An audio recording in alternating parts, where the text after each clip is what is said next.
stories need characters, and there's no bigger character in basketball right now than LeVar Ball, and for all the wrong reasons. You know, it started out as this guy's kind of funny and he's saying stuff that's kind of crazy, and now it's veered into kind of a weird, ugly.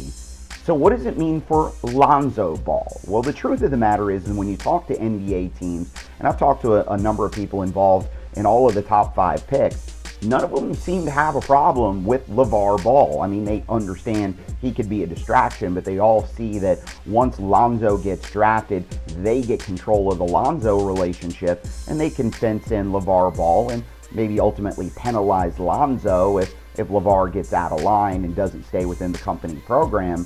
But the real issue for Lonzo Ball is that teams do have real concerns about Lonzo the player.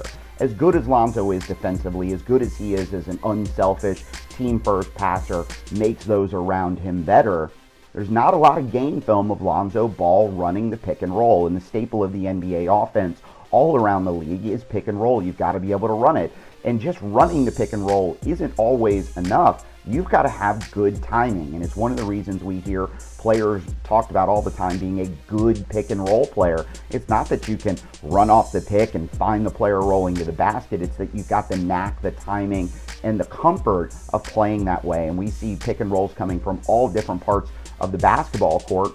So you've got to be adept at that. And unfortunately for Lonzo, didn't play pick and roll in high school, didn't play a lot of pick and roll in college. In fact, you know, it was less than 60, 70 pick and roll attempts in his entire college career. When you look at, you know, guys that are even off the ball players, Josh Jackson had one fewer pick and roll play this year as the ball handler than Lonzo Ball, the point guard. So it's a very big concern for teams, and the fact that Lonzo's camp won't work out, won't come in, and maybe put some of these questions to rest. And more importantly, sit down and let teams and executives get comfortable with Lonzo, the player, starts to become a big red flag for the Lonzo Ball problem. And that is that, you know, this desire to get him to the Lakers.